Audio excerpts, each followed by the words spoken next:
France Info Soir, l'invité, Agathe Lambray. Bonsoir Olivier Faure. Bonsoir Agathe Lambray. Vous êtes premier secrétaire du Parti Socialiste et c'est pas évident tous les jours en ce moment. Pour commencer, est-ce que vous avez été roulé dans la farine par le Premier ministre ? Roulé dans la farine, non, mais je vois effectivement un Premier ministre qui improvise ses positions au fur et à mesure, et lui qui avait fait du dialogue social sa marque distinctive, rompant avec 7 années pendant lesquelles les partenaires sociaux avaient été tenus à l'écart, qui avait dit sa confiance dans le dialogue social, eh bien le voilà qui trahit ses propres engagements, et donc c'est lui qui est en train de se rouler dans sa propre farine, et je crains qu'il n'en sorte pas blanc-blanc. Mais est-ce que c'est une surprise, Olivier Faure, parce que le Premier ministre a dit donc qu'il n'y aurait pas de retour à 62 ans.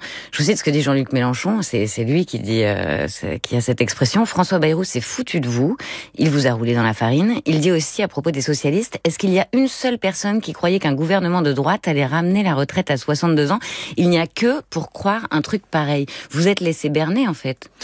Écoutez, moi ce que je crois depuis longtemps, depuis toujours, au dialogue social. Je crois à la nécessité, à un moment, de chercher des compromis entre des acteurs qui sont au plus proche de ces situations. Et donc, moi je crois toujours qu'il est impératif que syndicats, patronat puissent parler. Mais vous croyez à la retraite à 62 ans ou pas, Olivier Faure ? Bien sûr que j'y crois. Bien sûr que je crois que c'est possible. Et d'ailleurs, les solutions, elles ont été présentées à plusieurs reprises par les uns et par les autres. Je prends un seul exemple. Si on revenait simplement sur 10% des niches fiscales ou des niches sociales, ça suffirait à payer le surcoût du retour à 62 ans. Donc c'est la raison pour laquelle il n'y a aucune raison en réalité de considérer que le débat serait mort et enterré. Donc vous croyez toujours dans ce conclave ? Il a toujours une raison d'être ? Même si la CGT est partie ? Malheureusement, je vois qu'au fur et à mesure, les interlocuteurs s'effacent. Mais moi, je crois qu'il n'y a rien de pire que la chaise vide. Il faut maintenant, au contraire, négocier et montrer qu'il existe des solutions. Ne pas laisser penser aux Français que désormais, parce qu'il y a la guerre aux portes de l'Europe, parce que nous devons produire des efforts pour réduire la dette, eh bien, il ne serait pas possible de financer notre retraite. Donc vous appelez les syndicats qui sont partis à revenir dans l'instance, la CGT ? Je n'appelle personne, c'est pas moi qui donne des consignes au monde syndical, mais je dis simplement que j'espère que chacun aura à cœur de faire la démonstration que les solutions existent et ne pas laisser penser que, en réalité, l'ordre établi, voulu par François Bayrou et par Emmanuel Macron, serait immuable et que rien ne pourrait changer.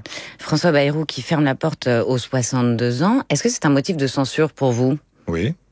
Et alors, qu'est-ce que vous allez faire ? Est-ce que vous allez, par exemple, les Insoumis disent qu'ils pourraient déposer une motion de censure spontanée. Vous allez la voter ? Mais j'en suis pas là. Je pense simplement que si effectivement la négociation devait s'interrompre, si le Premier ministre ne devait pas redonner la main au Parlement, et je ne suis pas dupe, je vois bien qu'il n'en a aucune envie, alors effectivement se justifierait une motion de censure qui permettrait de dire l'engagement qui a été pris devant les Français, pas seulement devant nous, devant les Français, dans l'hémicycle, qui a été pris par écrit, eh bien cet engagement n'a pas été tenu, et donc il y a une logique à ce que le Premier ministre parte, parce que quand on ne respecte pas ses engagements, qui sont pas si vieux, ils ont quelques semaines, eh bien effectivement on ne mérite pas de rester Premier ministre. Et vous vous sentiriez prêt à retourner aux urnes, par exemple, s'il y avait une censure, qu'il tombait, s'il y avait une nouvelle dissolution, le Parti Socialiste? Bien sûr, moi je n'ai absolument pas peur des électrices et des électeurs.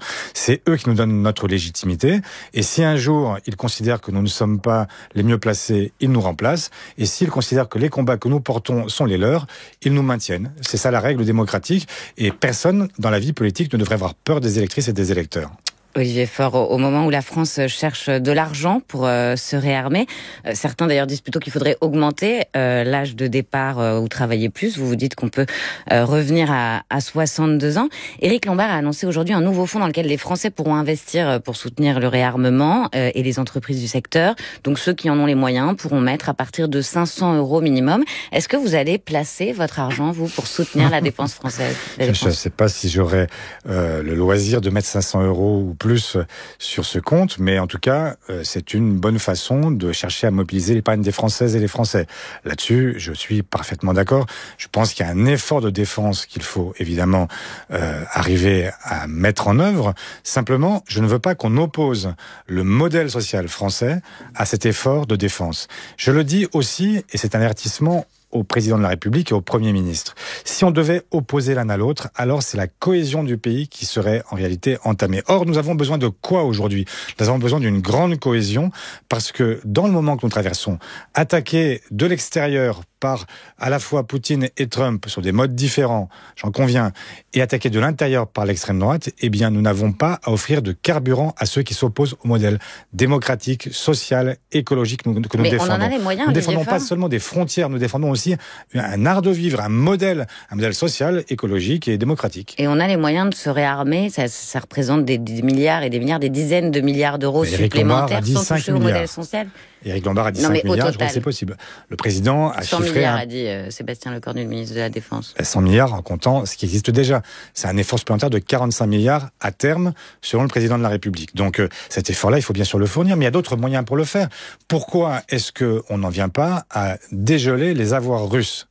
210 milliards qui sont là et qui appartiennent donc à l'État russe et qui ne méritent pas de continuer à être gelés au profit de l'État qui agresse aujourd'hui.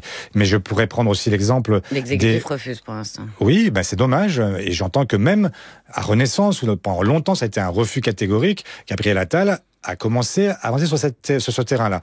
Mais je pourrais prolonger en disant que nous avons en plein cœur de l'Union européenne des paradis fiscaux qui protègent les GAFAM.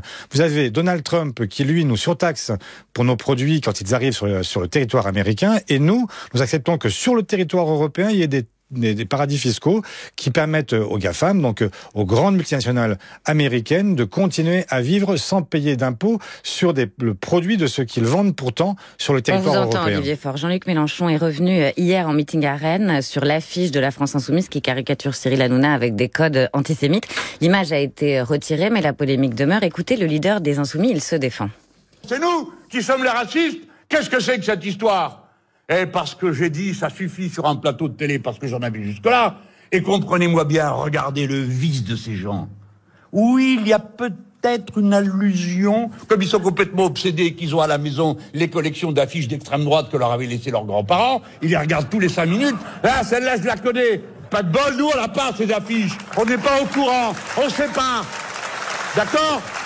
On ne sait pas, dit Jean-Luc Mélenchon, c'est de la faute de ceux qui ont des affiches d'extrême droite de leurs grands-parents dans leur placard. Vous le croyez, Olivier Faure ? Mais écoutez, je suis catastrophé, parce que Jean-Luc Mélenchon est un homme d'une immense culture. Et il connaît parfaitement les codes qui ont servi à l'antisémitisme nazi. Il connaît parfaitement l'iconographie de cette époque, et à lui, rien ne peut s'échapper de cette nature. Et pas plus à lui d'ailleurs que celles et ceux qui l'entourent et qui, en réalité, ont été formés depuis des années. Personne n'ignore ce qu'est, en fait, malheureusement, l'antisémitisme et la façon dont il s'est reproduit au fur et à mesure. Et donc, cette affiche, elle était tout simplement indigne d'un grand mouvement de gauche et qui devrait justement porter le combat contre le racisme, contre l'antisémitisme. Nous allons défiler samedi prochain contre le racisme, contre l'antisémitisme, contre l'extrême droite. Et cette manifestation, malheureusement, elle est entachée par cette défense. Mais quelle conclusion vous en tirez, Olivier Faure ? Sur cette affiche. Quelle conclusion vous en tirez ? Certains, au Parti Socialiste, vous appellent à rompre plus franchement avec la France Insoumise. Il faut en finir avec la godille des alliances de circonstances avec LFI, dit Jérôme Guedj. Le maire PS de Saint-Ouen, lui, appelle à une rupture totale avec la politique de Jean-Luc Mélenchon. Est-ce que vous êtes prêt à cette rupture totale, Olivier Faure ? Mais moi, je suis favorable au rassemblement des électrices et des électeurs de gauche, quel qu'ait été leur vote précédent. Et donc, je ne veux pas entrer dans cette bagarre permanente. Là, on parle d'alliance des partis. Oui, mais où est-ce que vous avez vu quand Jean-Luc Mélenchon, quand les Insoumis, à plusieurs reprises dérapent, quand nous faisons des choix différents des leurs, nous faisons la démonstration que nous n'avons pas besoin de tuteurs et que nous ne sommes pas soumis à qui que ce soit. Mais quand il y a une dissolution, vous partez devant les électeurs avec eux, main dans la main avec eux. Ceux dont vous parlez ont tous accepté le nouveau Front Populaire, qui a été adopté à l'unanimité par les socialistes. Et donc, j'aime bien ceux qui font, à la veille de chaque congrès, qui cherchent à réveiller des instincts ou chercher... La réalité, c'est que nous avons tous été ensemble dans le Front Populaire et que tous ensemble, nous récusons, nous réprouvons ce que nous entendons quand nous entendons Jean-Luc Mélenchon avoir ce type de défense. Mais ils font partie du nouveau Front Populaire. Si demain il y a une dissolution, Olivier Faure, est-ce que vous repartez main dans la main avec les Insoumis ? Mais main dans la main, certainement pas. C'est pas comme ça que les choses se passeront. En tout cas, dans une alliance avec les Insoumis. Mais moi, je suis... Oui ou non ? mais moi je suis pour la clarté. Je suis pour que à chaque étape nous puissions poser les bases sur lesquelles on se rassemble. Si les bases sont celles de Jean-Luc Mélenchon aujourd'hui, la réponse est non. Moi je souhaite que sur ces combats-là nous soyons extrêmement clairs. Donc comme nous l'avons été au moment aujourd'hui, du Front s'il y avait des populaire. solutions, vous ne repartiriez pas avec la France insoumise? Je vous ai répondu que sur la base d'un contrat clair, je suis prêt à discuter, mais je ne suis pas prêt à discuter avec des gens qui n'arrivent même pas à reconnaître leur faute quand ils commettent une faute qui est une faute évidente et à partir de laquelle on doit s'excuser et non pas chercher à noyer le poisson. On a un peu l'impression que l'histoire se répète. Mais ça veut dire qu'il ment, parce que quand il dit qu'il ne connaît pas ces références historiques antisémites. Mais écoutez, je crois que vous avez vous-même la réponse. Enfin, je vous l'ai dit, Jean-Luc Mélenchon tout à l'heure sur ce point-là. Mais Jean-Luc Mélenchon est un homme d'une très grande culture historique et politique. Et donc, lui n'ignore rien de ce qu'est l'iconographie des années 30. Et donc, l'évidence, c'est que quand il dit ça, il cherche une pirouette, là où il devrait au contraire chercher simplement à s'excuser, à dire qu'il y a des millions de femmes et d'hommes qui ont été blessés, qu'ils soient juifs ou pas, et qui considèrent que, évidemment, dans ces cas-là, on ne peut pas prêter le flanc à cette critique-là. Et quand on est un homme de gauche, on devrait être encore plus prompt à s'exécuter sur ce domaine. Olivier Faure, un dernier sujet. Le parquet d'un tribunal algérien a requis aujourd'hui 10 ans de prison ferme à l'encontre de l'écrivain franco-algérien Boualem Sansal, incarcéré arbitrairement depuis le 16 novembre déjà en Algérie. Est-ce que votre discours n'est pas un peu décalé? Vous critiquez Bruno Retailleau, vous dites qu'il ne faut pas hausser le ton contre Alger. Quand on voit ces réquisitions, 10 ans de prison, vous êtes pas un peu à côté? Mais je suis abasourdi par ces réquisitions. Et c'est une évidence que vouloir condamner un homme pour sa pensée, c'est pour moi certainement l'un des crimes les plus odieux, parce que la liberté, la démocratie ne suppose pas effectivement qu'on puisse condamner quelqu'un pour ce qu'il pense. Maintenant, ce que je dis, quand je dis que la diplomatie doit faire son œuvre et que la surenchère permanente de Bruno Retailleau ne sert à rien, vous en avez la démonstration. Il a montré ses muscles, il a haussé le ton, parlé d'aller de plus en plus loin, y compris de revenir sur les accords passés après la guerre d'Algérie. Et pourtant, que se passe-t-il? Les réquisitions d'aujourd'hui, 10 ans pour Boualem Sansal. Qu'est-ce que vous proposez, le président de la République lui-même, Olivier Faure? Mais je propose ce que le président de la République a proposé. Il a dit à un moment, calmons-nous. Il a dit à un moment, il vaut mieux que la diplomatie reprenne ses droits et qu'on cherche l'apaisement pour retrouver une situation où on n'est pas dans la surenchère permanente. La réalité, c'est que Bruno Retailleau fait campagne en France, tandis que le régime algérien fait campagne en Algérie. Et que chacun a trouvé son épouvantail. Et que l'un et l'autre sont très contents de cette surenchère qui leur permet de dire, regardez, moi, je tiens face à l'adversité. Mais ça sert à quoi? Ça sert à ce qu'un homme soit aujourd'hui emprisonné, ça sert à ce que des millions de Françaises et de Français d'origine algérienne soient aujourd'hui dans une situation où ils sont stigmatisés, ça sert aussi à ce que la relation entre la France et l'Algérie se dégrade pour finir où? Est-ce que ça finira par aussi des sanctions économiques réciproques? Qui y gagnera? Voilà. Moi, je me pose cette question et je dis qu'à un moment, la diplomatie, ça ne se fait pas sur les plateaux de télévision ni dans les chaînes de radio. Merci beaucoup, Olivier Faure, premier secrétaire du Parti socialiste, d'avoir répondu aux questions de France Info.